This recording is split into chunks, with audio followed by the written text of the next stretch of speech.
আসসালামু আলাইকুম। তোমরা সবাই কেমন আছো? আশা করি ভালো আছো।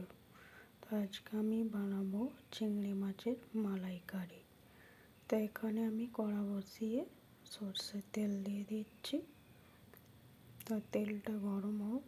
তেল গরম হয়ে গেলে আমি চিংড়ি মাছ বেছে রেখেছিলাম, সেই চিংড়ি মাছটা তেলেতে দিয়ে দেবো।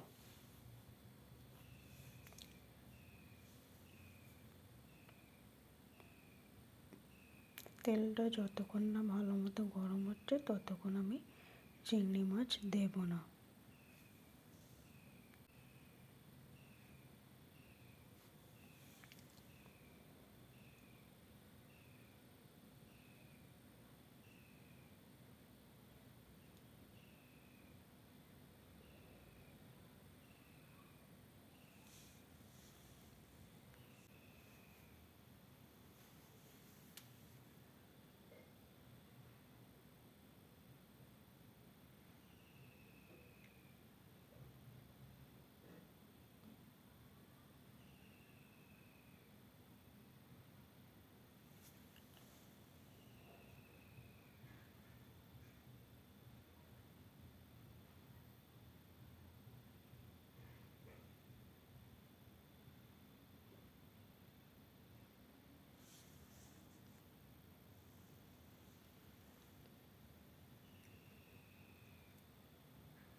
তোমরা পুরো ভিডিওটা দেখবে, কেউ স্কিপ করবে না। আমি পুরোপুরি ভিডিওটা দিচ্ছি। তো এখানে আমি নুন হলুদ আগে থাকতে মাছেতে দিয়ে রেখেছি, সেইগুলো মাছগুলো আমি দিয়ে দিচ্ছি তেলেতে, হালকা করে ভেজে নেব।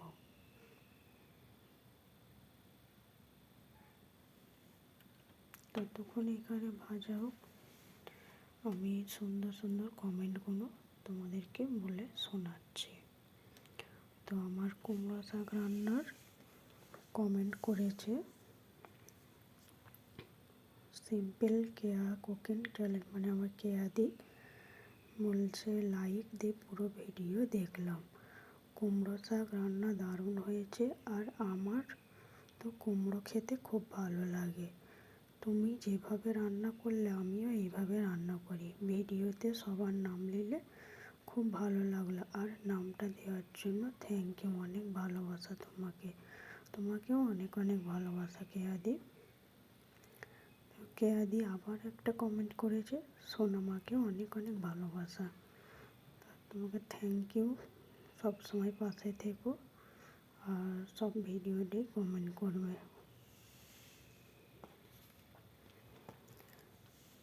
ময়ূরা কমেন্ট করেছে, বলছে দারুণ, thank you. R rosea comment করেছে, বলছে আমিও একবার বানাবো। হ্যাঁ, এইভাবে বাড়িতে বানিয়ে দেখো, দেখবে খুব ভালো লাগবে।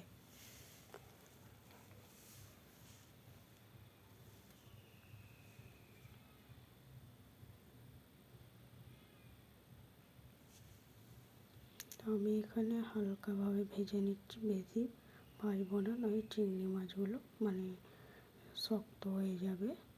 বেশি ভাজবো না, হালকা করে ভেজে এবার আমি তুলে নিচ্ছি।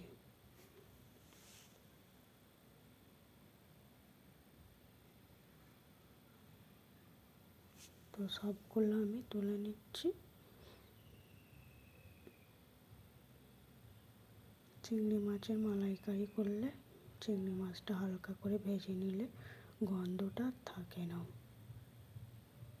তো তোমরাও কি এইভাবে চিংড়ি মাছ ভেজে নাও?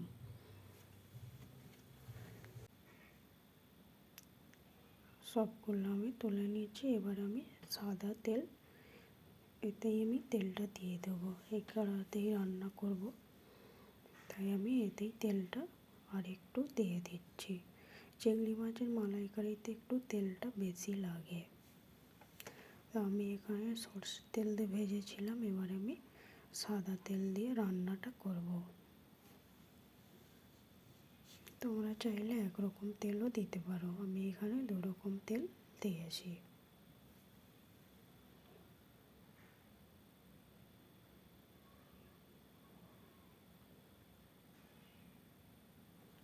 তেলটা একটু গরম হয়ে যাক, নাহলে কাঁচা গন্ধ বের হবে।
আমি কয়েকটা গোলমরিচ গোটা দিয়ে দিচ্ছি।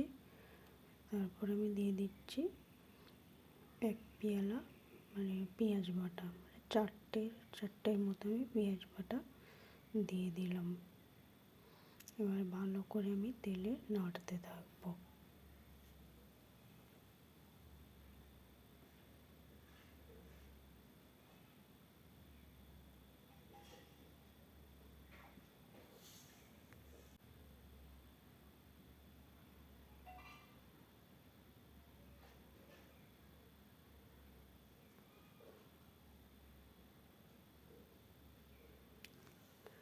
দিয়ে দিচ্ছি শুকনো লঙ্কা কেটে দিয়েছি আমি। তোমরা চাইলে দিতেও পারো, আবার নাও দিতে পারো। আমি দিয়েছি কারণ এতে কোনো মশলা দিয়ে রান্না করব না, এই জন্য আমি শুকনো লঙ্কা দিলাম। এবারে দিয়ে দিচ্ছি কাজু পোস্ত বাদাম বাটা ছিল, সেটা আমি দিয়ে দিলাম। আগে থাকতে জলে ভিজিয়ে রেখেছিলাম কাজু পোস্ত বাদাম। তো ভালোভাবে আবার পেঁয়াজের সঙ্গে মিশিয়ে নিচ্ছি। তারপর দিয়ে দেবো টক দই, একটা পেয়ালার, ছোট পেয়ালার 1 পেয়ালা টক দই দিয়ে দিচ্ছি। দিয়ে ভালো করে অল্প আঁচে টক দইটা দিতে হবে, না হলে কেটে যাবে। দিয়ে এবার ভালো করে নেড়ে নিচ্ছি।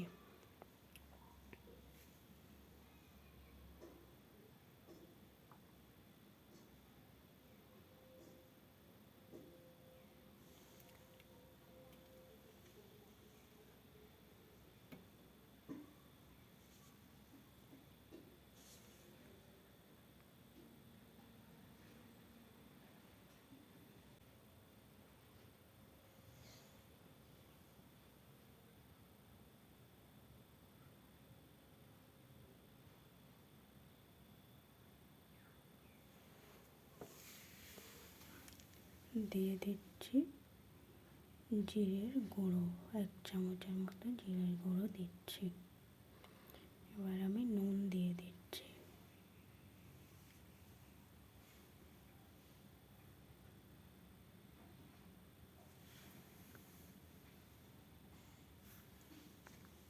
ভালো করে এবারে মশলাটা কষিয়ে নেব।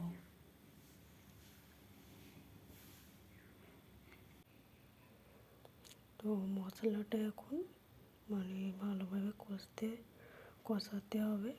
এবার আমি দিয়ে দেব নারকেল দুধটা দিয়ে একটু মশলাটা ভালো করে কষিয়ে নেব।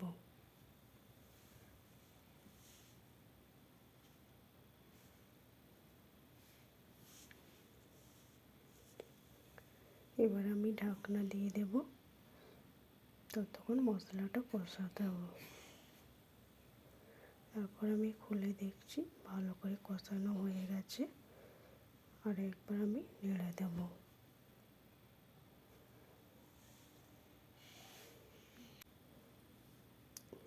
ভালোভাবে নেড়ে দিচ্ছি। দেখতে পাচ্ছ তোমরা তেল ছেড়ে দিয়েছে। এবার আমি চিংড়ি মাছগুলো দিয়ে দিচ্ছি। তো চিংড়ি মাছগুলো দিয়ে ভালোভাবে নেড়ে দিচ্ছি।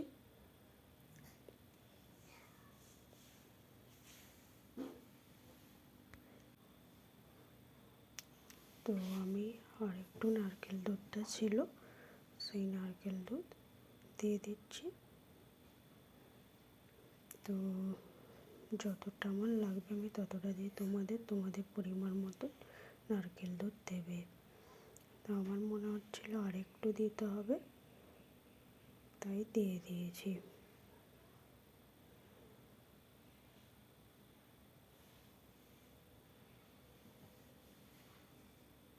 তো আর একটু যে নারকেল দুধ ছিল আমি সবটা দিয়ে দিলাম। সব দুধটা আমি দিয়ে দিলাম। চিংড়ি মাছটা ভালোভাবে সিদ্ধ হলে তবে খেতে ভালো লাগবে।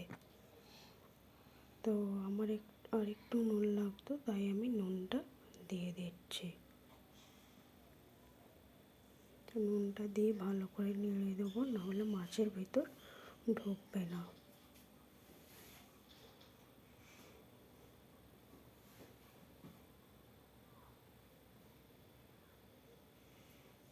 আমি আঁচটা এখন কমিয়ে রেখেছি।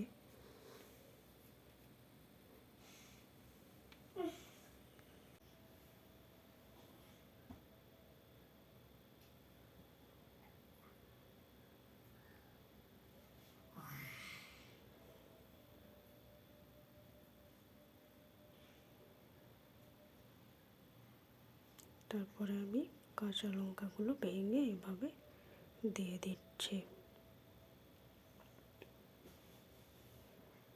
তো আমি কিছু মশলা দিইনি, তাই কাঁচা লঙ্কা একটু বেশি দিয়েছি। এবার ঢাকনা দিয়ে 10 মিনিটের মতো আমি ঢাকনা দিয়ে জাল দিয়ে নেব, তাহলে আমার রান্নাটা সম্পূর্ণ হয়ে যাবে।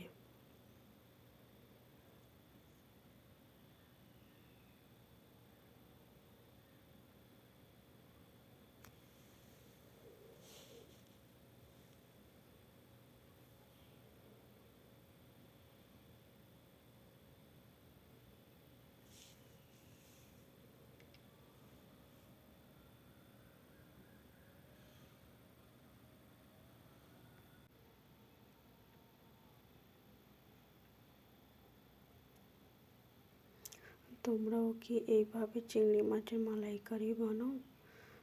যদি অন্যরকম বানাও তাহলে এইভাবে একবার তোমরা বাড়িতে ট্রাই করতে পারো। আশা করি খুব ভালো লাগবে খেতে। আমার তো খুব সুন্দর লাগে নারকেল দুধ দিয়ে চিংড়ি মাছের মালাইকারিটা।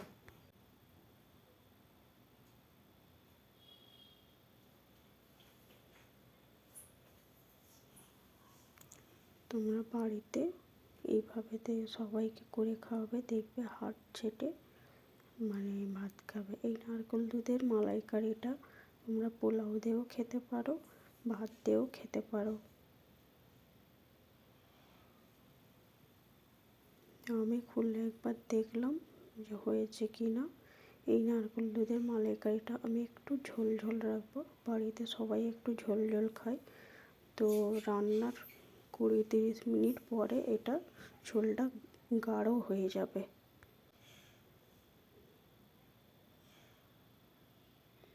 আর 10 মিনিটের মতো হলে চিংড়ি মাছের মালাইকারিটা হয়ে যাবে।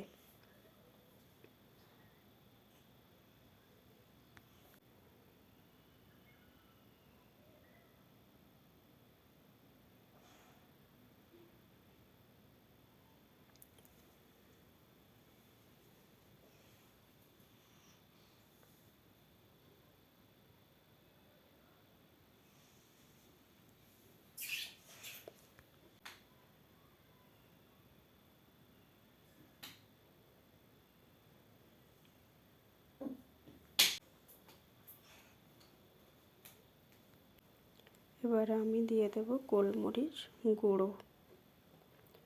গোলমরিচ গুঁড়োটা দিলে চিটচিটে ঝাল হয়। এবারে দিয়ে দেবো শাহি গরম মশলা।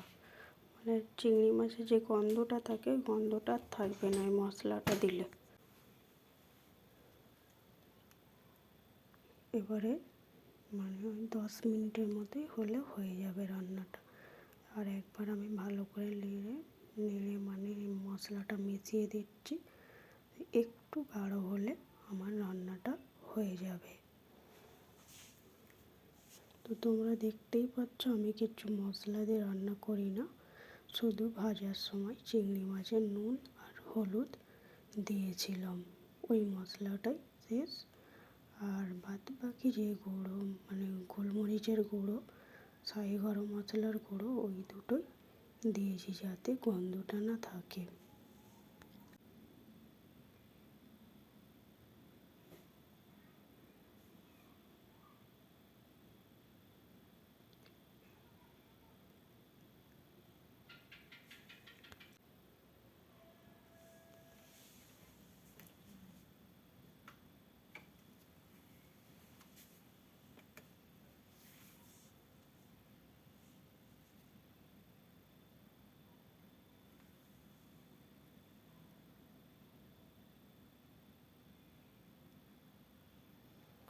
তো আমি এটা পুরো ফুটিয়ে নিচ্ছি একদম হাই হিটে, মানে চুলোটা জোরই আছে, সেরকমভাবে আমি মানে চিংড়ি মাছটা ফুটিয়ে নিচ্ছি।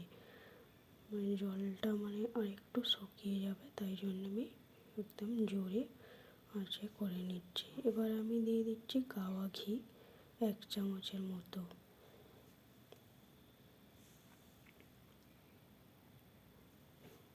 চিংড়ি মাছের মালাইকারিতে ঘিটা হচ্ছে মাস্ট। তো ঘিটা দিলে মানে তেলটা উপরে যে ভাসবে ওটা যেন ঘি ঘি সেন্ট বেরোবে, খুব ভালো লাগবে খেতে।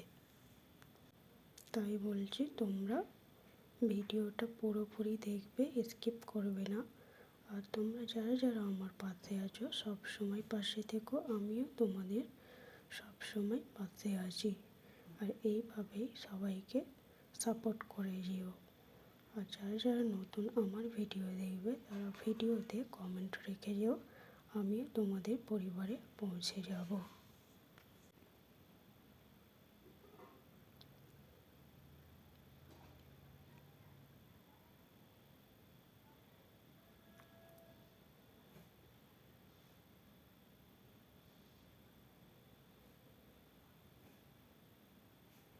রান্নাটা হয়ে গেলে আমি তোমাদেরকে দেখাচ্ছি। তো আমি আরেকবার নেড়ে নিচ্ছি ঘিটা দিয়েছি বলে। এবারে আমি ঢাকনা দিয়ে দেব। তো আমার রান্না কমপ্লিট। তোমরা এবারে আমি রেডি করে দেখাচ্ছি, তোমরা দেখো কেমন হয়েছে। তো এই হলো আমার আজকের চিংড়ি মাছের মালাইকারি। তো আজকের ভিডিও এই পর্যন্ত, আবার পরে ভিডিও নিয়ে হাজির হব। আজকের মতো টাটা, আসসালামু আলাইকুম। তোমরা সবাই ভালো থেকো, টাটা।